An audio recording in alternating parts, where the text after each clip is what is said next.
Olá, meus irmãos, olá, minhas irmãs, como é que estamos? Tudo bem?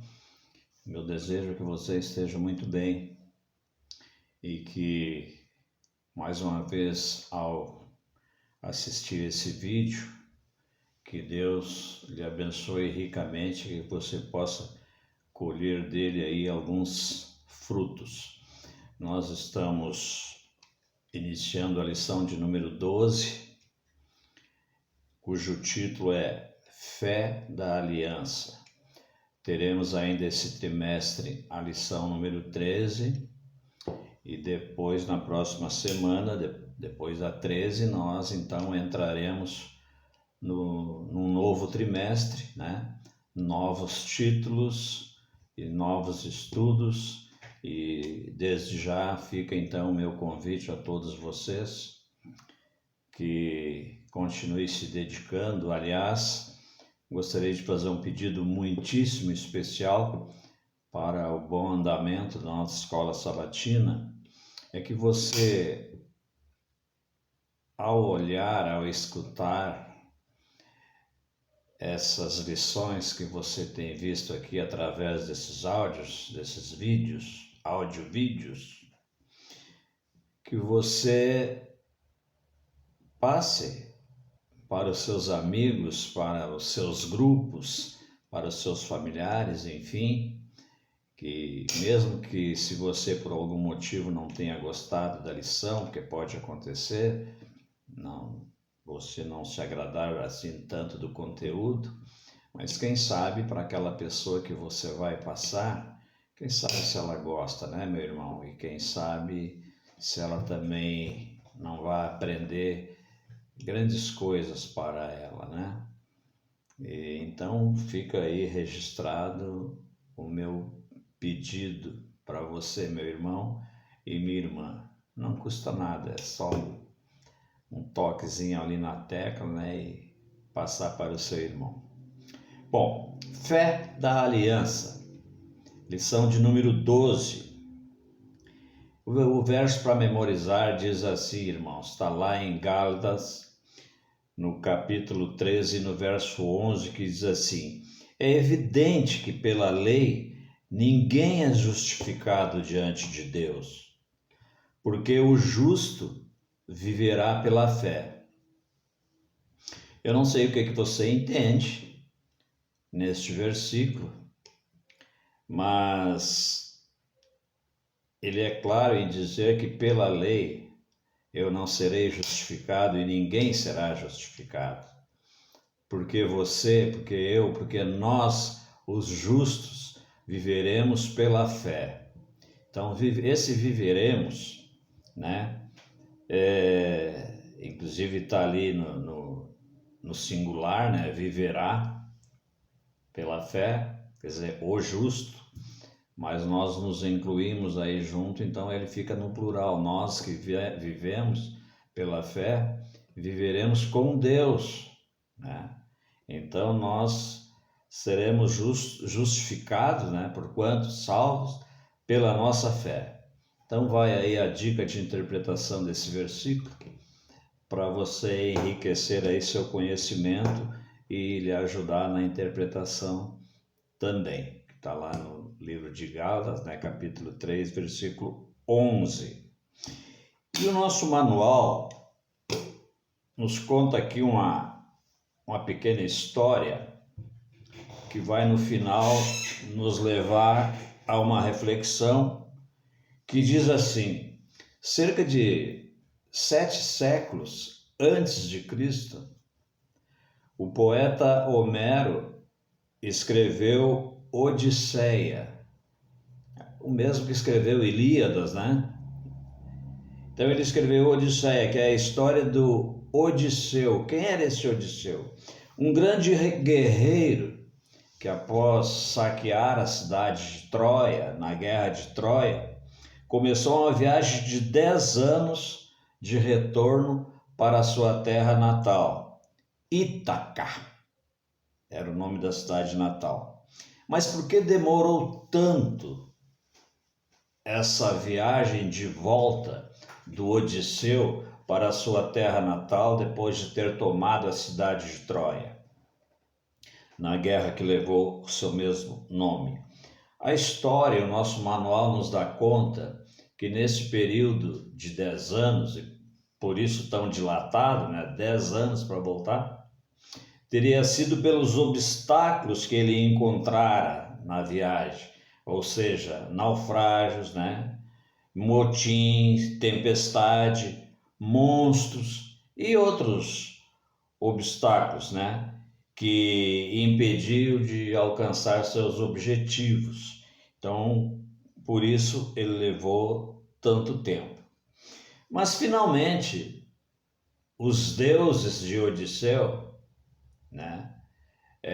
concordaram e permitiram que ele voltasse para a sua casa, Por que eles concordaram? Porque eles chegaram à conclusão de que ele já havia sofrido o suficiente nessa viagem, ao ponto de, com este sofrimento, expiar seus erros. O que é isso? Expiar seus próprios pecados. Ora, nós sabemos muito bem que nós somos incapazes de expiar nossos próprios pecados. Nós sabemos também que por mais que soframos, não é o bastante para também ter nossos pecados perdoados. Nós sabemos também que a nossa salvação é pela fé e pela graça. E essa graça só quem pode nos oferecer é Cristo. E não há um sacrifício humano, não há um sacrifício sequer, por maior que seja, que vai expiar os seus ou os meus pecados. Mas, na verdade, essa história nos leva a acreditar que a vida de Odisseu e a nossa vida, a nossa caminhada, é uma caminhada tão longa quanto a de Odisseu, que levou 10 anos. Nós poderemos levar mais do que isso. Às vezes perdemos anos e anos sem dar a importância para o Salvador, não é verdade? Eu passei muitos anos da minha vida sem me importar com o meu Criador. Então foram mais de 10 anos, Então a gente perde muito tempo, e já ouvi muito testemunho de irmãos dizerem que eu me arrependo pelo tempo perdido. E é verdade. Então, nessa introdução, meu irmão, que eu faço para você sobre fé da aliança, que é o nosso título da lição dessa semana, no dia de sábado, eu aproveito para colocar essa situação, uma situação que é quase uma redundância, porque você já sabe, que você não tem condição de, pelo seu sofrimento, alcançar expiação de pecado, e que você sabe muito bem que a salvação é pela graça. Mas ao longo da semana, o que nós vamos estudar? Nós teremos domingo, segunda, terça, quarta, quinta, sexta. Nós teremos todos esses dias e nós vamos estudar, então, por que a salvação é um dom. Outra coisa que nós vamos estudar: por que somente alguém igual a Deus poderia nos resgatar? Aí você vai se questionar, mas quem é igual a Deus? Cristo é igual a Deus. Você sabia? Cristo é Deus. Você sabia? O Espírito Santo é Deus. Isso quer dizer que, fazendo a pergunta, por quem alguém igual a Deus poderia nos resgatar, você tem a resposta aí, Só alguém da altura e da magnitude de Deus pode nos alcançar. O que tornou Abraão um excelente representante da fé? Também vamos estudar sobre isso. Então, entre outras coisas, nós essa semana estudaremos sobre esses títulos que eu passei para você. O meu desejo é que você se aprofunde nessa lição, que você aprenda mais e mais, e como eu digo sempre, né, quando chegarmos lá na classe, a gente possa debater esses assuntos, mas não debater por debater, para nós aprendermos uns com os outros. Afinal de contas, essa é a minha e a tua missão, meu irmão. Fica com Deus e daqui a pouquinho eu volto a falar um pouco mais com você. Amém?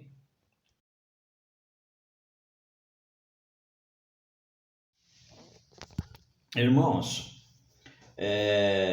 o modo de salvação no Antigo Testamento, sobre a aliança mosaica, não é diferente do modo de salvação naquela aliança que nós chamamos eterna, aliança moderna, né? A nova aliança.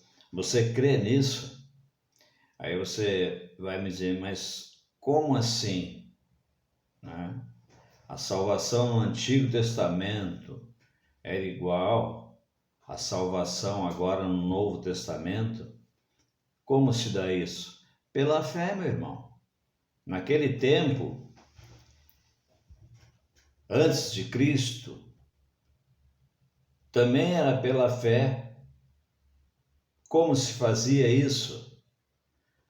Através da imolação do animal. Pela fé, se punha a mão sobre a cabeça do animal, imolava-se o animal. Então os nossos pecados eram transferidos, os nossos, que eu digo, as pessoas da época, no Antigo Testamento, os pecados eram transferidos para aquele animal. Então era pela fé. E como é que é no Novo Testamento agora?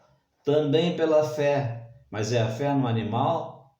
Não. É a fé em Cristo Jesus, que se ofereceu a si mesmo, pelos nossos pecados. Isso é um assunto que é recorrente, se ouve falar muito, é pregado muito sobre isso, é estudado sobre isso, talvez até porque nós tenhamos que gravar em nosso coração essa mensagem, que a salvação é pela fé e pela graça. Não é isso? Então, se fosse diferente, né? Se a salvação fosse por outra coisa, por obras, por exemplo, a salvação então ela seria devida a nós. O Salvador teria a obrigação de nos salvar, não precisando se dar, se doar a si mesmo, né? Ele teria apenas a obrigação de nos salvar, né? Mas, ao contrário, se existe uma obrigação, é a nossa dívida para com a lei transgredida.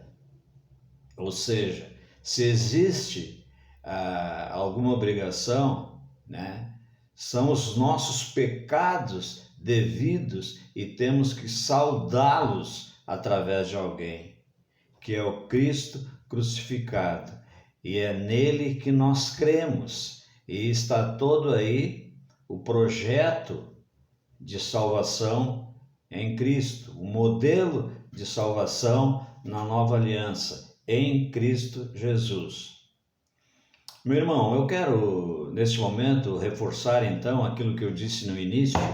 Você, ao ter acesso a esse vídeo, não fique com ele só para você. Se você gostar, ou mesmo que não goste, não venha porventura gostar do conteúdo, como eu falei no início, mesmo assim você tente repassar para os seus grupos, para a sua família, para os seus amigos, né, no trabalho, na escola, na faculdade, enfim, onde você achar por bem, né?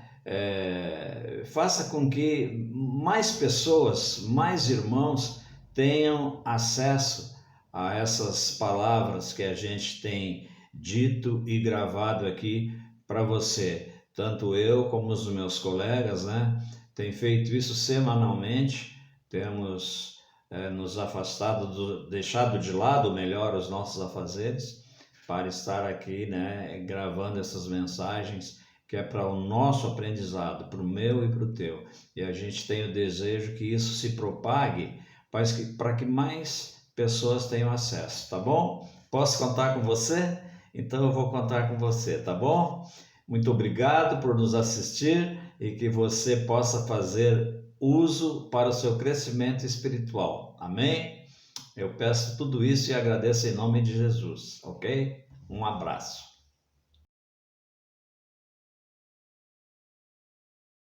Olá, meu irmão, olá, minha irmã, que bom que estamos juntos novamente para estudarmos a lição da Escola Sabatina. Estamos na penúltima lição desse trimestre, a lição de número 12. E nós vamos estudar hoje, parte de segunda-feira, um tema muito importante que é a aliança e o sacrifício. O verso que nós vamos estudar está em 1 Pedro 1, versículo 18 e 19.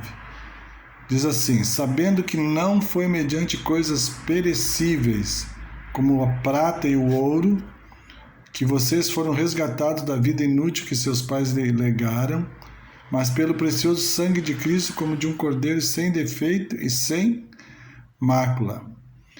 Pedro, na realidade, estava dizendo aqui que nós fomos resgatados por Jesus. Mas nós fomos resgatados pelo quê? A Bíblia diz que, em contraste, Cristo nos resgatou da escravidão, do pecado e do seu resultado final, a morte, mas ele o fez por meio de seu precioso sangue, de sua morte substitutiva e voluntária no Calvário. Este é o fundamento de todas as alianças sem a morte de Cristo. A aliança se tornaria nula e sem efeito, porque Deus não poderia ter cumprido com justiça sua parte do acordo, que é o dom da vida eterna concedida a todo que crê. O sacrifício de Jesus ele é extremamente importante no processo de salvação. Quando Jesus toma a decisão de entregar a sua vida a Cristo, ele o faz de forma a entregar tudo, a sua vida, derramar o seu sangue em favor de todos aqueles que o aceitam e creem como seu Senhor e Salvador pessoal.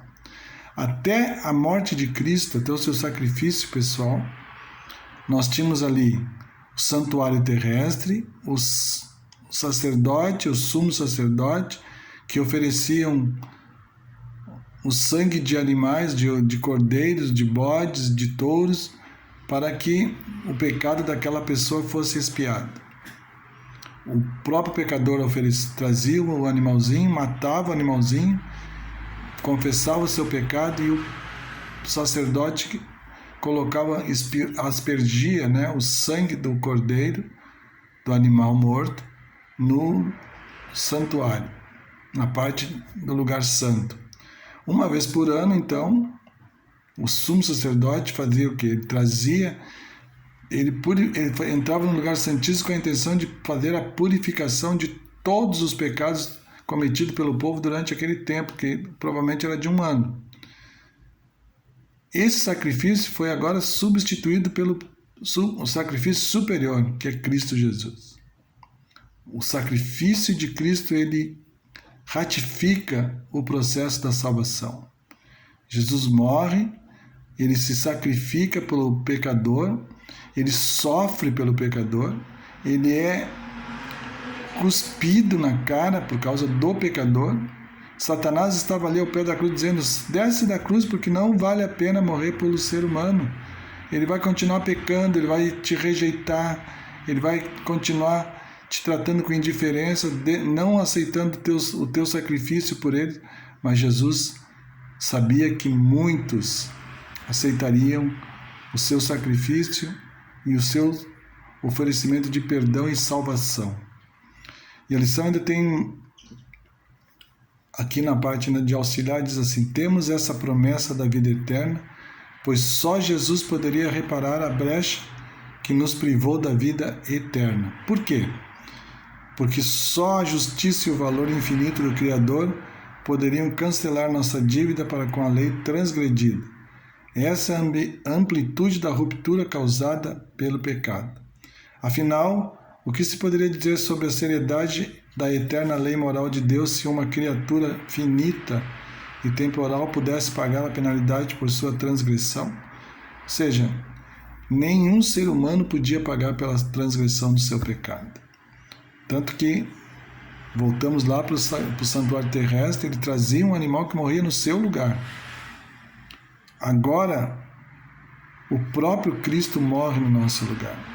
E a lição ainda continua dizendo: só alguém igual a Deus, em quem existia vida não emprestada, não derivada e eterna, poderia ter pago o resgate exigido para nos livrar da dívida com a lei. Assim, todas as promessas da aliança são cumpridas e temos vida eterna. Mesmo agora, assim, fomos resgatados do pecado e da morte. O sacrifício de Cristo é completo. Ele é como um fechamento da aliança conosco. Ele se sacrifica, ele morre, ele entrega a sua vida para que nós tenhamos vida eterna. Querido irmão, querida irmã, não vale a pena pecar contra Cristo e contra o nosso semelhante. O pecado nos leva à morte para sempre. Jesus morreu para dar-nos vida e vida em abundância. Como diz Paulo, eu vou repetir de novo. Como podemos negligenciar tamanha salvação? Que o Senhor possa nos capacitar a aceitar plenamente o sacrifício de Cristo em nossa vida e que possamos nos preparar para receber o nosso Senhor quando Ele voltar a este mundo. É a minha oração por mim e por vocês. Amém.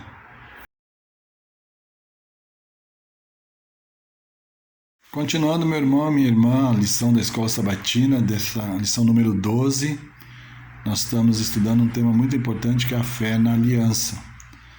E hoje, terça-feira, nós vamos estudar a fé do patriarca Abraão, a parte primeira. Gênesis 15, versículo 6, diz o seguinte: Abraão creu no Senhor, e isso lhe foi atribuído para a justiça. Abraão creu que Deus proveria um Salvador, que seria Jesus Cristo. Ele creu de tal maneira, e aqui nos comentários da lição diz que ele creu de tal maneira que compreendeu e confiou em Cristo para o perdão dos seus pecados. Abraão não viu a promessa se cumprir, se concretizar na época que ele era vivo. Mas ele olha para o futuro e crê que Deus traria para a humanidade um Salvador. E ele creu de tal forma que Deus imputou a sua justiça em Abraão. É como se nós trocássemos a nossa roupa suja pela uma roupa limpa, branca, de linho, que representa a justiça de Cristo. E então Jesus nos representa diante de Deus através desse ato, que ele impõe a sua justiça, ele atribui a sua justiça a nós quando nós cremos, nós entregamos tudo nas mãos de Deus, aceitamos a Cristo como Senhor e Salvador pessoal. Na lição também tem aqui algumas coisas que são importantes. Nenhuma cerimônia exterior pode substituir a simples fé e a renúncia completa do eu. Nada que pudermos fazer para isso nós vamos conseguir fazer. Todavia, ninguém pode se esvaziar de si mesmo. Somente podemos permitir que Cristo execute a obra. Essa obra de esvaziar-se, como Jesus se esvaziou completamente para assumir a nossa forma humana, nós não podemos fazer isso.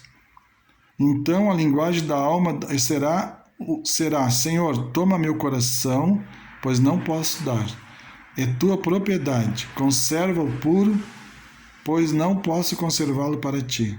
Salva-me a despeito de mim mesmo, tão fraco e tão dessemelhante de Cristo. Molda-me, forma-me e eleva-me a uma atmosfera pura e santa, onde a rica corrente do teu amor possa fluir por minha alma. Essa é a atitude que cada um que se aproxima de Cristo, cada pessoa, cada ser humano que se aproxima com o coração sincero, arrependido, confessando seus pecados, abandonando seus pecados, nós entendemos que nós não temos capacidade alguma de manifestar fé sem o poder de Deus agindo em nossa vida. Então, quando nós pedimos, Senhor, esvazia o nosso eu, porque eu não sou capaz de fazer isso. Troca o meu coração, porque o meu coração é pecador, porque o meu coração é impuro. Dá-me um coração semelhante ao de Cristo. Significa que nós reconhecemos que nós somos incompetentes, que nós somos ineficientes diante de uma luta contra o pecado.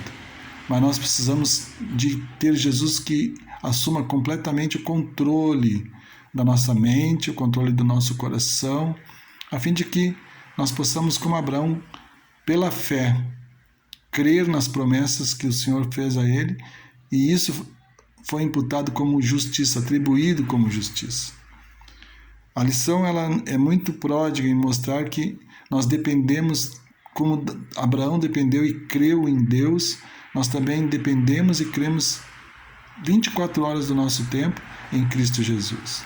Qualquer outro ato, qualquer outra atitude diferente dessa, não nos coloca à disposição de Deus na nossa salvação. Mas a lição ainda continua nos dando aqui algumas informações que são importantes, assim. Justiça é obediência à lei. A lei requer justiça e esta o pecador deve à lei. Mas ele é incapaz de a apresentar. Lógico, nós somos incapazes disso. A única maneira pela qual ele pode alcançar a justiça é por meio da fé.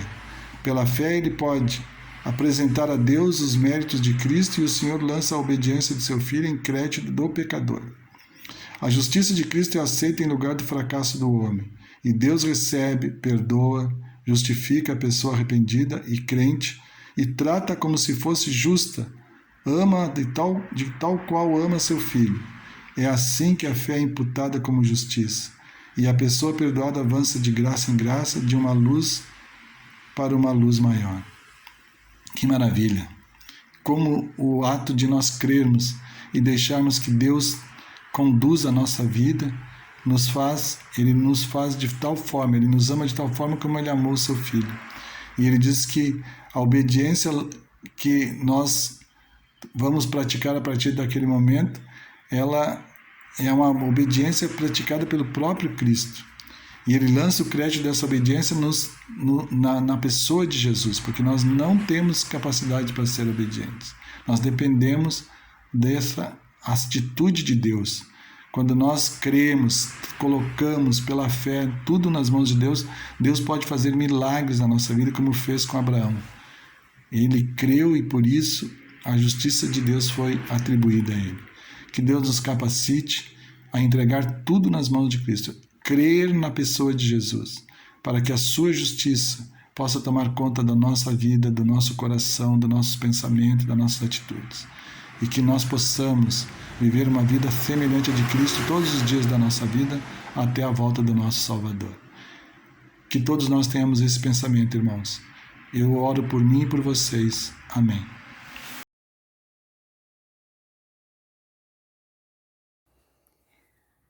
Bom dia, queridos irmãos, queridos amigos.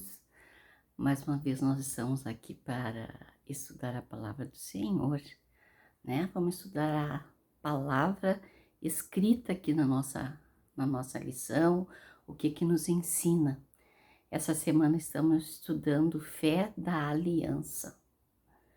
Nós sabemos que essa aliança que nos fala aqui começou lá em Gênesis, né? Quando Deus fez uma promessa para Adão e Eva. Mas depois ele continuou com Abraão. Então aqui o dia de hoje, de quarta-feira, é a fé do patriarca Abraão, parte 2, né? Nós conhecemos que a história de Abraão é uma história de fé.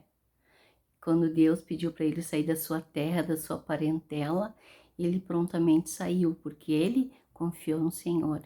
Ele acreditava que Deus era Deus e é Deus. Então, depois quando ele prometeu para Abraão, disse: olha aí, Abraão, olha as estrelas do céu, se tu puderes contar, assim vai ser a tua descendência. E Abraão também creu naquela promessa, mesmo não tendo filho. Depois, quando ele teve seu filho da promessa, Abraão também acreditou quando Deus pediu seu próprio filho em sacrifício. Ele pensou: se Deus me deu, ele também pode ressuscitá-lo, né? Que fé, né, irmãos?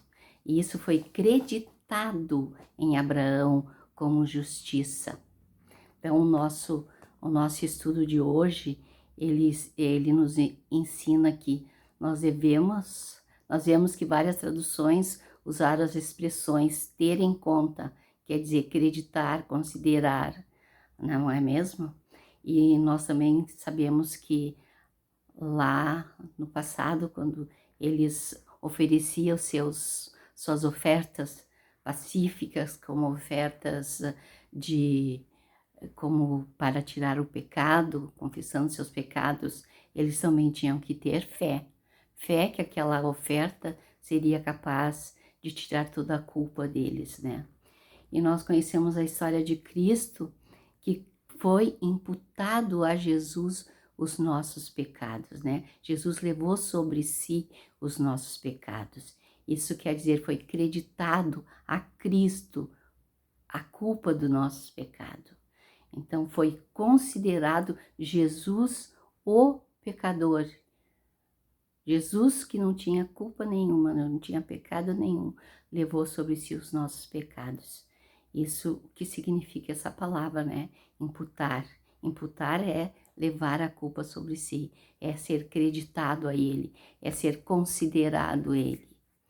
Então, aqui nos faz essa seguinte pergunta: como a ideia de imputar, acreditar ou considerar é expressa no contexto dos sacrifícios, eu tomei liberdade de ler com vocês Levítico 17, de 1 a 4, que a lição nos diz para lermos.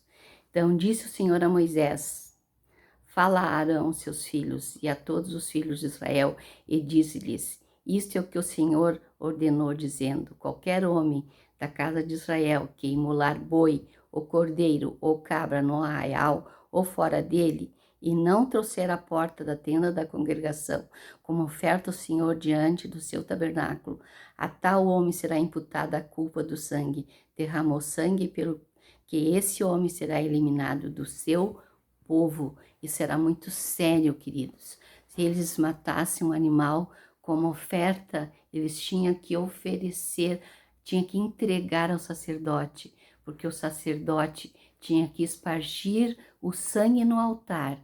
Quando o sacerdote espargia o sangue no altar, toda a culpa daquele pecador ia lá para o altar de Deus. Removia o pecado do pecador. E se ele não fizesse isso, ele seria eliminado. Olha como era sério isso, muito sério. Então, a versão Almeida Revista Atualizada usa a palavra imputar para traduzir, né, a sabe. Se é determinado sacrifício, mesmo que fosse oferta pacífica, mesmo que fosse oferta de cereais, eles tinham que oferecer a Deus. E eles tinham 3 dias para comer, né? Tinha que ser tudo certinho como mandava a lei. Reflita sobre essa maravilhosa verdade de que, apesar das nossas falhas, podemos ser considerados justos aos olhos de Deus. Escreva sua compreensão desse assunto. Bom, se nós estivéssemos juntos pessoalmente, cada um daria sua resposta e creio que seria todas as respostas certas, né? Então vamos refletir. Eu tomei a liberdade de encontrar para lermos Apocalipse. Apocalipse capítulo 3, quando Deus fala à igreja de Laodiceia. Deus fala à igreja de Laodiceia e as seguintes palavras. Olha só, irmãos, 3, verso 18. Aconselho-te que de mim compres ouro refinado pelo fogo, para te enriqueceres, vestiduras brancas para te vestires, a fim de que não seja manifesta a vergonha da tua nudez, e colírio para ungires os olhos, a fim de que vejas. Em Deus está nos mandando então comprar dele fé, que ele dá gratuitamente, né? A veste branca também é a sua justiça, ele nos dá gratuitamente. Mas se também nos dá mais, ele diz para a gente comprar colírio para ungir os nossos olhos, para que a gente enxergue, é o Espírito Santo. Então Deus providenciou todas as coisas que precisamos. Ele não quer que ninguém se perca. E eu quero ler com vocês o último parágrafo de quarta-feira, que diz assim: se vocês prestarem bem atenção, vão ver que isso aqui é de suma importância. A fé é o meio pelo qual obtemos o dom da justiça. A fé. Essa é a beleza, o mistério e a glória do cristianismo. Tudo em que cremos como cristãos, como seguidores de Cristo, tem origem nesse conceito maravilhoso. Por meio da fé, somos considerados justos aos olhos de Deus. Tudo que vem depois, obediência, santificação, desenvolvimento do caráter, amor, deve se originar dessa verdade essencial. Então, primeiro vem a nossa fé, né? Nós temos primeiro que crer na promessa de Cristo, que Ele é o nosso sacerdote junto ao Pai.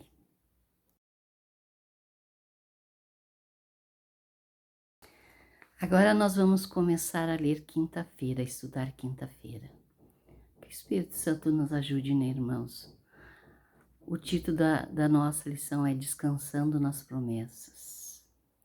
Que maravilhosa, né, irmãos? Essa promessa que Cristo nos dá. Ele já pagou os nossos pecados sobre a cruz do Calvário.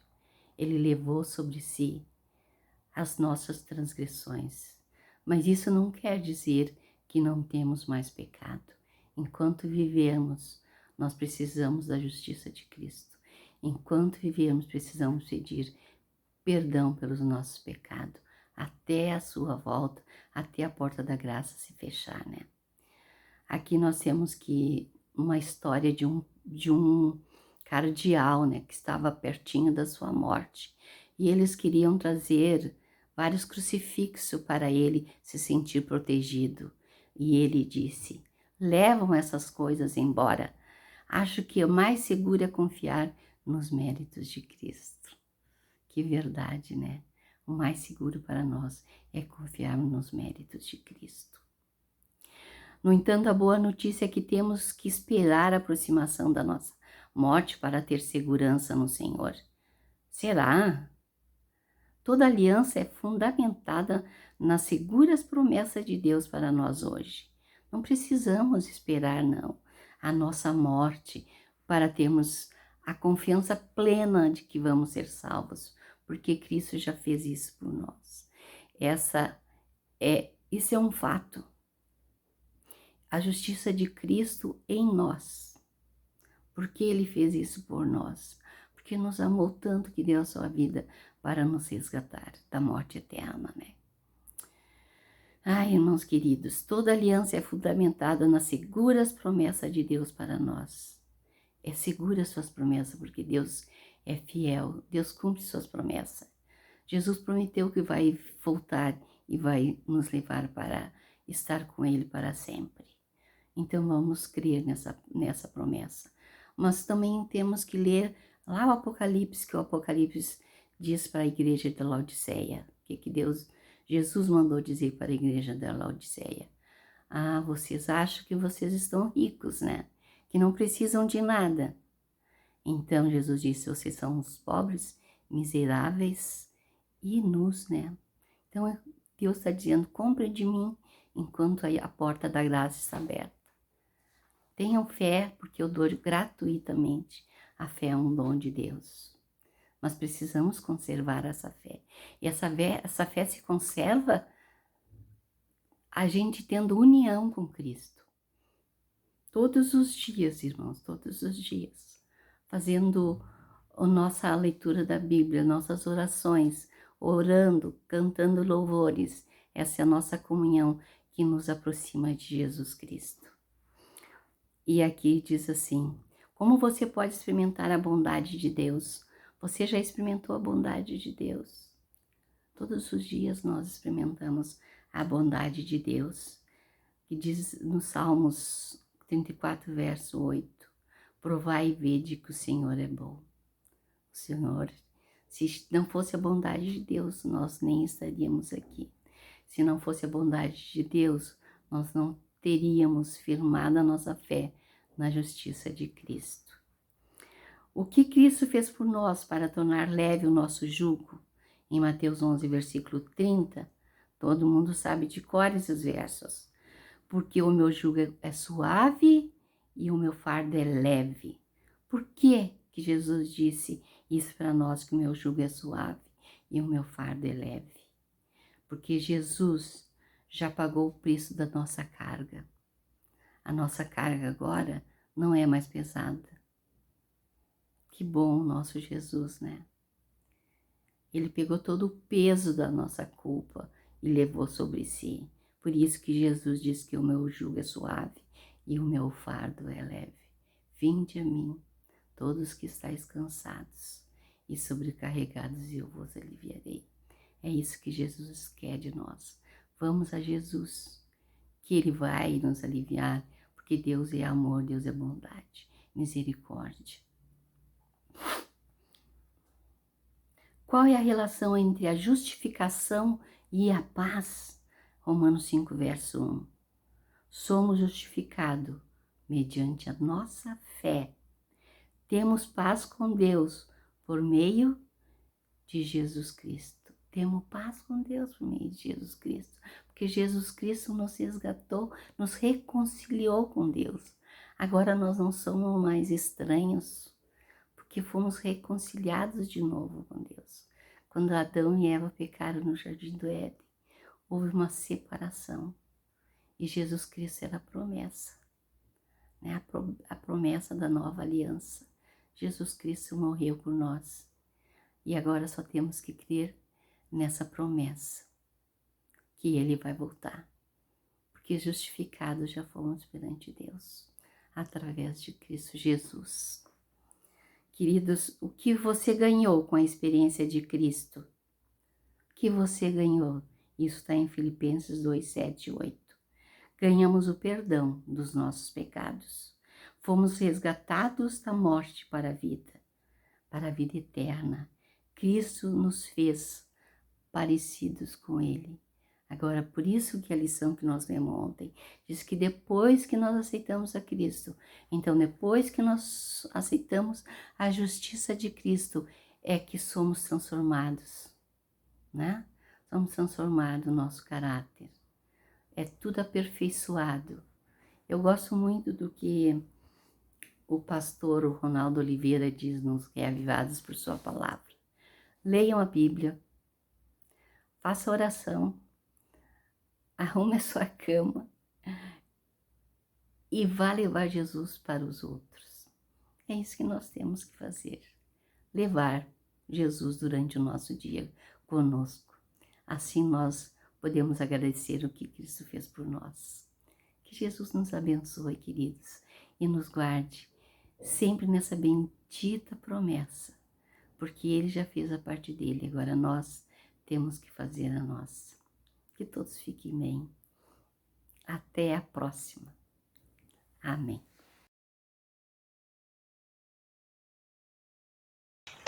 Oi, tudo bem? Vamos finalizar o nosso estudo chamado Fé da Aliança.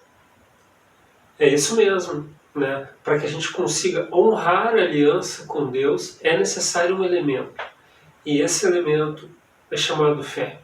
É claro, a fé ela possui várias dimensões, mas na conotação da aliança, nós verificamos que é um elemento atrelado também a uma outra aptidão chamada obras. Quando fé e obras andam de forma alinhada, balanceada, de mãos dadas, equilibrada, nós nos achegamos mais perto de Deus e compreendemos melhor o plano dele nas nossas vidas. Eu gostaria de ler com você agora Tiago, capítulo 2, verso 17 e 18. Acompanhe comigo. Assim também a fé, se não tiver obras, por si mesmo está morta.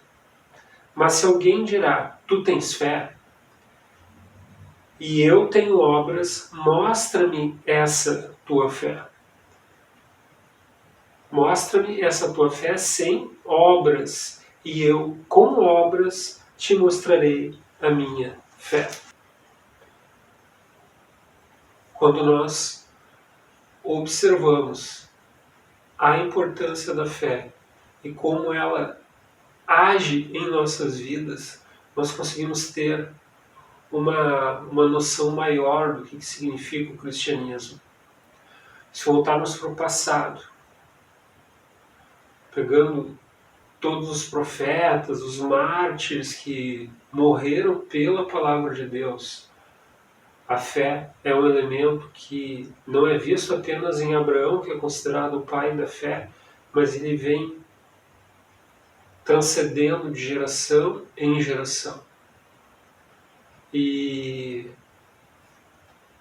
às vezes nós, diante da nossa pecaminosidade, diante de toda a impureza que nós, como seres humanos pecadores, temos, não é por nós mesmos, não é pelos nossos méritos que nós tenhamos condições de alcançar a salvação. E você sabe que Cristo é o centro da aliança, Cristo é o centro da fé. E se você está depositando a tua confiança nesse Salvador, no nosso Redentor, você está dando um grande caminho para obter a salvação. E essa salvação que nós nos referimos, ela representa a vida eterna. Ela representa algo que nós não conseguimos expressar com palavras. Espero que você tenha compreendido o estudo dessa semana. Que Deus continue abençoando você, cuidando de você e de sua família.